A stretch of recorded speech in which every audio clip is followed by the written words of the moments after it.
From the sports betting capital of the world, Las Vegas, it's time for the show you can't afford to miss. The #1 weekly football preview, Wanna Bet. Get ready for valuable information, analysis, winning picks, and betting strategies. Your hosts, SEC gridiron guru Kip Keefer, and award-winning betting expert, writer, and sports editor for the Las Vegas Sun, Kip Keefer. Let's go. Here's everything you need to win big. Wanna Bet. Welcome, everybody, to another edition of Wanna Bet from the fabulous TI Treasure Island Race and Sportsbook, the Golden Circle. I'm Kip Keefer.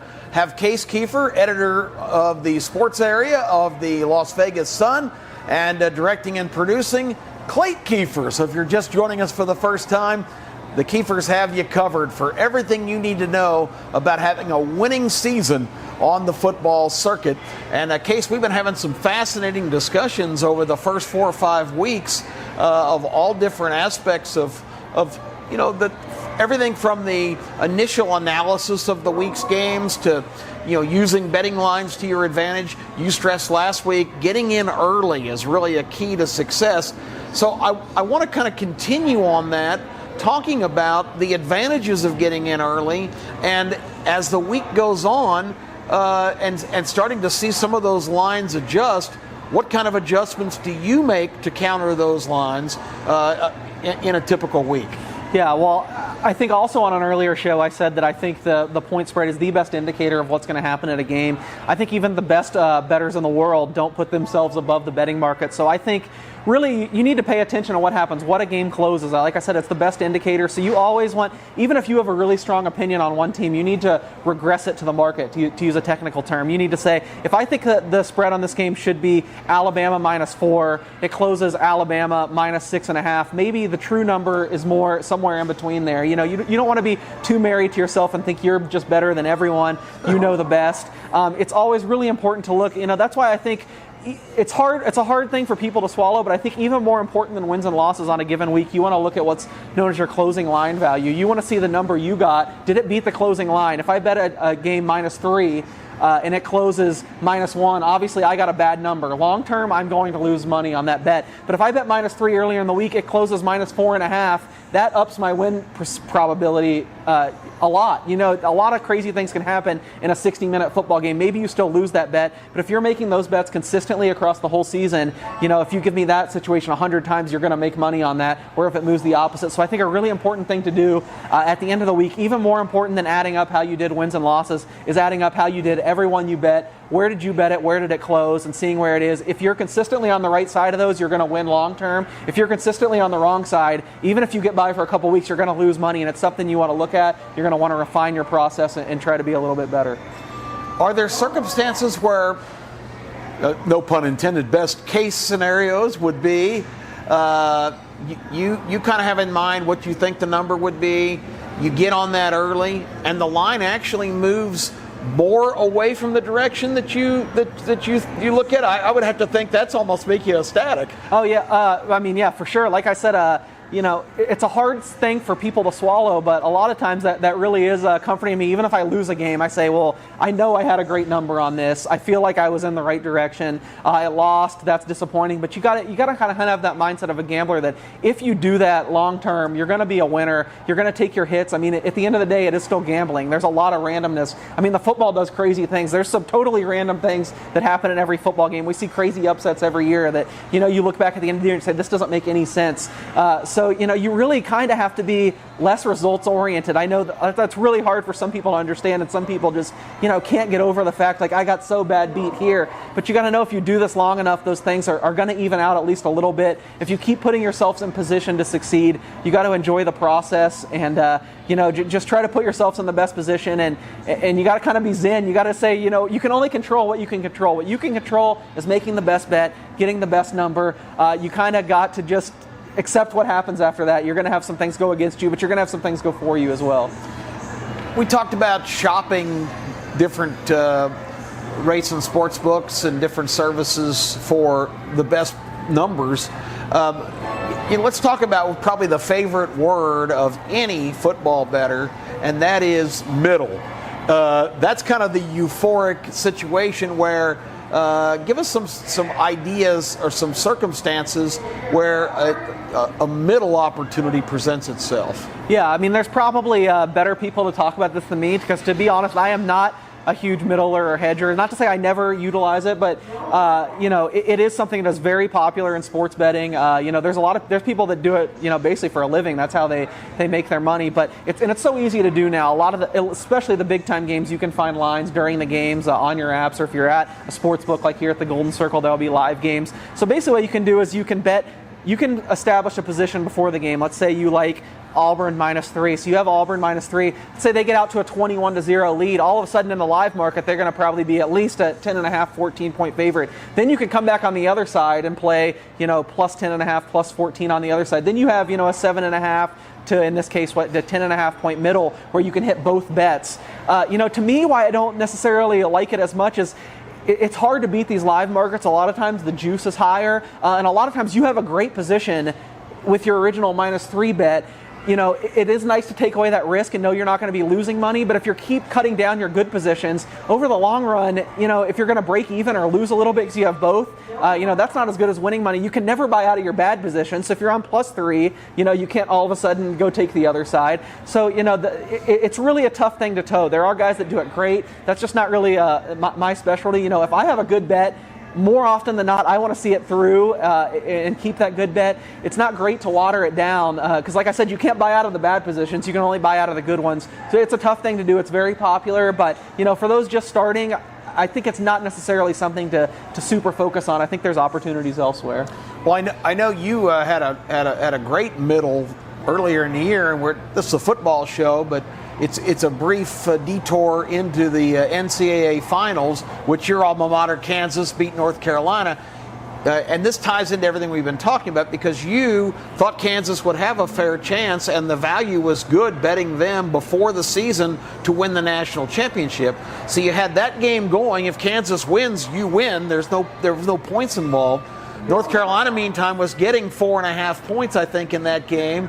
And you took the opportunity to say, you know what, I'm going to bet North Carolina and take the points. And voila, Kansas wins by 3, and you hit it on both ends. Absolutely. That was nice. I should backpedal a little bit. I don't love the middling in a single game. If I have a single game position, not taking another game. With futures, I am much more open to middling. I mean, that's a big reason why there's so much value in futures is because you can get a team. I think I had Kansas at 15-1 in your example on the college basketball. You can get them to the Final Four, and you can start hedging out even maybe the Elite Eight. And especially, I love middling if you feel like there's value on the other side. So in that case, I had a very big position on Kansas, 15-1 to win the title. North Carolina was plus 4.5 when I bought it. I thought that was a little too high. Then I get value by taking the plus 4.5. It lands in the middle. I'm still making money with the 15-1. So I like middling futures. I don't necessarily love trying to middle individual games.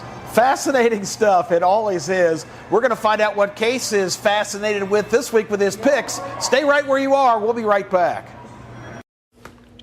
Case Keefer here again with another edition of my Wanna Bet Best Bets, and last week was a mixed bag, 2-1 on the NFL, but only 1-2 on college football. That brings the season records to 6-4 on the NFL and 9-8-1 on college football.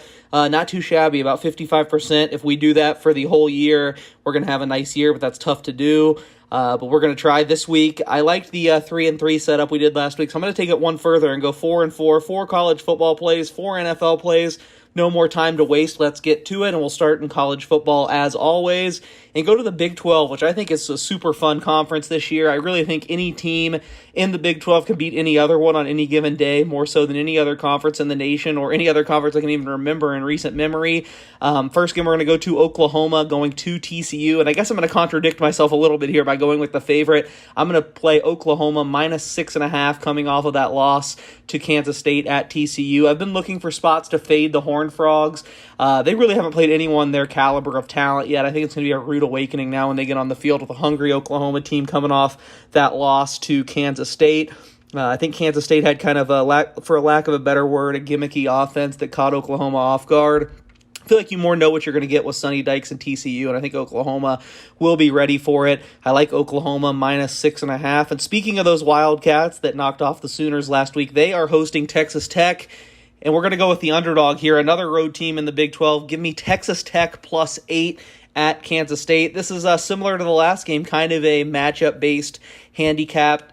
Kansas State just has a really young secondary. It might kind of be the weak link of their team, and Texas Tech, much like TCU, is going to spread you out and attack you vertically with quarterback Donovan Smith and all his weapons. I know the Red Raiders have already cashed for us once this year on Wanna Bet. I'm surprised this number hasn't moved. It's been +8 all week, which means there is some respected money keeping it there on Kansas State as well. But I just like the matchup for Texas Tech. Maybe they don't win outright, but I think it's a close game. They beat Texas, of course, last week. Really probably didn't deserve that to win that game if you dive into the box score. But I think the Kansas State matchup sets up a lot nicer for them. So I like Texas Tech +8 and Oklahoma -6.5 in the Big 12 for the final two college football plays. Let's go from the Power 5 conferences to the Group of 5, quote-unquote mid-major conferences. Two sides I really like here. Let's start in the MAC. Where else? Joking, of course. But Central Michigan +7 heading to Toledo. I hate that I'm making this play. I'm big on the Rockets this year. I have a future on them to win the MAC, but I feel like this is just an awful scheduling spot. Central Michigan, with Jim McElwain at the helm, is maybe the one team in the MAC that has as much talent as Toledo. Now, it's young talent. They're not necessarily as experienced, but this is just a great schedule spot for them. They haven't really been tested in the last couple weeks, whereas Toledo is coming off a game at Ohio State. I think they gave up in the 70s to the Buckeyes. Then after that, they flew out to the West Coast and took on San Diego State. So back-to-back road trips against teams that are stronger, more physical than them. Now they have to go back home and start their MAC play against maybe their biggest competition in the MAC. I bet this at +8.5 earlier in the week. It's already crashing to 7. If you can still get 7, I think it's fine. I'm really hoping I can, for a lack of a better word, middle this game because I need Toledo to get all the MAC wins they can for my future bet. But I think them being a 7-point favorite here against Central Michigan, who's done extremely well in the MAC ever since Jim McElwain arrived. They were a surprise conference championship participant in his first year. They've been really good ever since then. I think 7 points is too much at the Glass Bowl, so I'm going to take Central Michigan +7. We'll finish off in the great state of Alabama, and quietly maybe the best team against the point spread in the nation so far this year is those South Alabama Jaguars. They've covered every game by double digits, I believe. Their only loss was by 1 or 2 at UCLA. Whereas a lot of these smaller schools are getting killed by the transfer portal, Kane Womack is really able to do the opposite. He picked off a bunch of really great talent that wasn't getting playing time at the Power 5, and I think this team is just stacked. They are laying 8.5 this week to a Louisiana team that has really gone the other way. The Raging Cajuns, without Billy Napier, lost to Rice last week, have not looked good. I believe they haven't covered a single game, whereas South Alabama has covered every game. I really thought this would get to double digits. I believe it deserves to be at probably 10.5, so only laying 8.5 with South Alabama. I think it's going to be another week before the betting market catches up to the changing fortunes of these teams. I think South Alabama has printed money. Let's hope that they can do it one more week for us here. Let's go to the NFL next, and I always try to focus on the standalone games if I can, as I know people like to bet them, and luckily there are 2 I really like this week. We'll start Sunday morning from London. I'm going to go with the Saints +2.5 against the Vikings. I hate earlier today when recording, there were still some 3s out there, but it is gone now. Unfortunately, get a +3 if you can, but still a +2.5 is okay. I just think the Saints are going to look much better going forward than they've looked so far. I know they've been rough, haven't covered a game yet, only 1-2 with that comeback win against the Falcons, but they've had really bad turnover luck. I think the defense hasn't performed up to the caliber of players they have, and I think it's going to get better. The Vikings, I think, are kind of on the other end, lucky to be 2-1. I think this is a close game at a neutral site. I think maybe about a pick 'em if I was making the number. So I'll take any points with the Saints. I'd love to have that +3, but it's +2.5 right now. Next game, I realize I think every single week on Wanna Bet I have picked against the Giants, and you know what? Sometimes you have to stick to your convictions. Try to make money while you can until you think the market catches up, and I don't think it's caught up yet. I cannot believe that the Giants are laying 3.5 points to anyone. Now, I know it is the Chicago Bears this week, who have arguably been even worse than them. But I actually don't think they've been even worse than them. The Bears' defense has actually been really good. I know coming into the year, Roquan Smith was upset, I think demanded a trade, but it seems like that situation's calmed down, and the Chicago defense has been, fringe top 10 by any kind of advanced numbers. The Giants, coming off a short week, Monday Night Football, it's always tough for a first-time coach like Brian Daboll to deal with a short week. They've got some injuries. Just lost Sterling Shepard for the year with a torn ACL. Kenny Golladay, something's going on there. I mean, Daniel Jones struggles enough. Now he's going to have no one to throw to. I can't believe this number's 3.5. I'm going to take Chicago plus 3.5. A road favorite next, the Chargers -5 going to Houston. Look, the Chargers are super banged up. Everyone knows it, but I feel like this is just overcorrected for their injuries. They are getting some guys back this week. Keenan Allen should be back. I think Justin Herbert's going to continue to try to play through that rib cartilage injury, and I think he's going to probably get a little bit better every week. I can't believe, you look back to the beginning of the season. Of course, we were on Houston in this, but Indianapolis going to Houston was an 8-point favorite. And even with the injuries, are you telling me that the Colts have a more talented or a better team than the Chargers? I say no way. I think this is an overcorrection. I think 5 points is too short. The Chargers should probably be at least 6.5, 7 here, so Chargers -5. And final game, Monday Night Football. We cashed a Monday Night Football winner last week, so let's see if we can do it again. I'm going to take the 49ers -1.5 against the Rams. I think the Rams are just a little overvalued. They haven't really looked that great this year. We all saw what happened opening night, blown out against the Bills, and really were pretty fortunate to not give up the game against the Falcons the next week.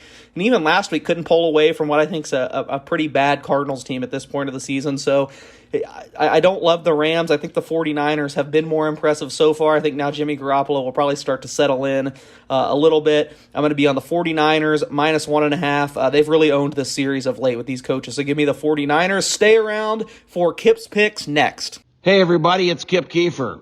On all of our shows, we're in the business of picking winners, but selecting the champions of real estate, particularly downtown, well, that's easy. It's Lita D'Imperio and Carrie Smith, the dream team at Realty South. 205-937-2232 is the phone number to call if you want to get in the game of fabulous downtown living. Kip Keefer with you now to crank out the Week 4 SEC football forecast. It's going to be another great week of action all around the conference. I'm kind of theming this week as Show Your Cards weekend. And what I mean by that is the SEC pecking order is kind of garbled right now. There's a lot of different opinions about which teams rank ahead of other teams in terms of their ability to win games. Georgia and Alabama have separated themselves from the pack as 1-2 or 1-1A, depending on which fan you're talking to. But the rest of that next group is kind of a conglomerate of numerous teams, and a lot of them are squaring off against each other this weekend, and it will give us a lot better idea of exactly how things are shaping up in the league. I'm specifically referring to teams that are in that next group: Arkansas, Tennessee, Mississippi State, to name a few. LSU, you can even put in that discussion. All of these teams, except for Tennessee, have big games this week that are going to determine a lot more about where they stand in the league. And I should have mentioned Florida, who gave a very credible effort, although their defense couldn't stop Tennessee. They kept playing hard, and Anthony Richardson, their quarterback, really came of age. I'm not really ready to eliminate the Gators from consideration in that next group. So with all that said, let's take a look at some of these matchups and see if we can come up with a reasonable expectation of what to look for this weekend. Let's start in Fayetteville, Arkansas, Razorback Stadium. Probably the second most difficult place to travel to in the SEC. Not so much from the hostile environment, which it's not exactly welcoming there, but just being off the beaten path. Fayetteville, not an easy place to go, just like Columbia, Missouri. Both of them are hosting home games this week. Arkansas has a kind of prominent guest coming to call.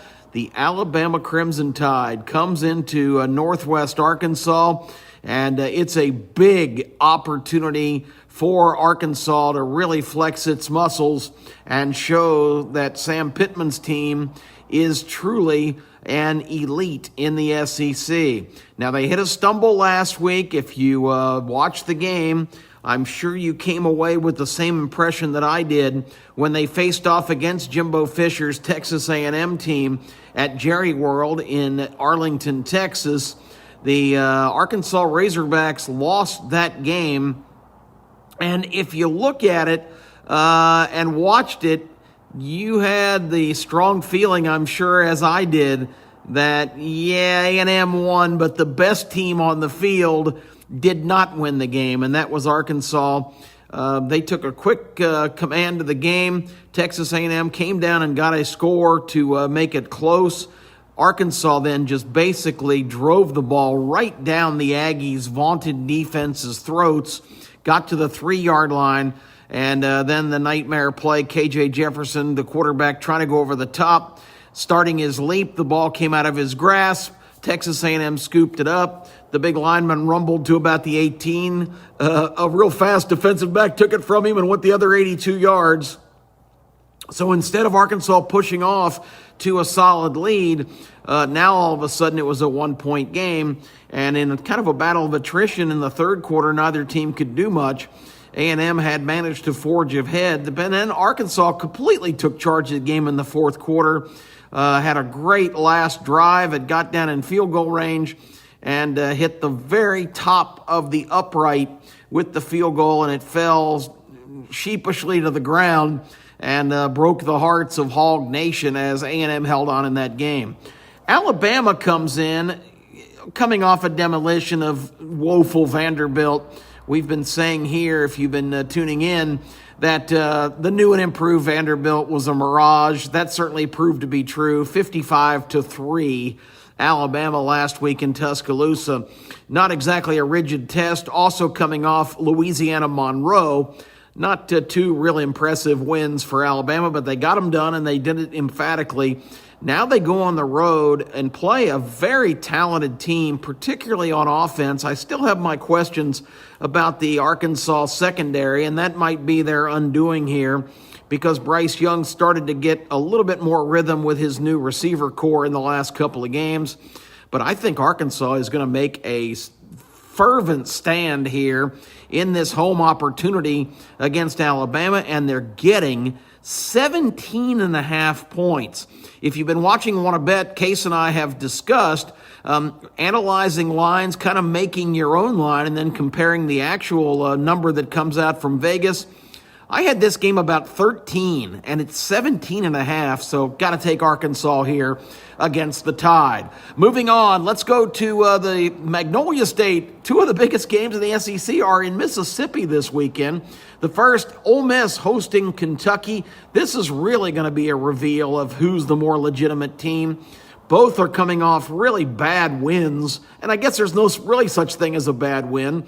But Ole Miss beat Tulsa, and Kentucky beat Northern Illinois, two teams that they should have both blown away, and they only won by a single score. So this is going to be a real revealing situation when these two square off. I don't really know what to make of Lane Kiffin's team. I think Kentucky's a little offensively deficient, so I'm going to lean here toward the Rebels to win the game, but I can't give 6.5. So Kentucky plus the points is the pick here.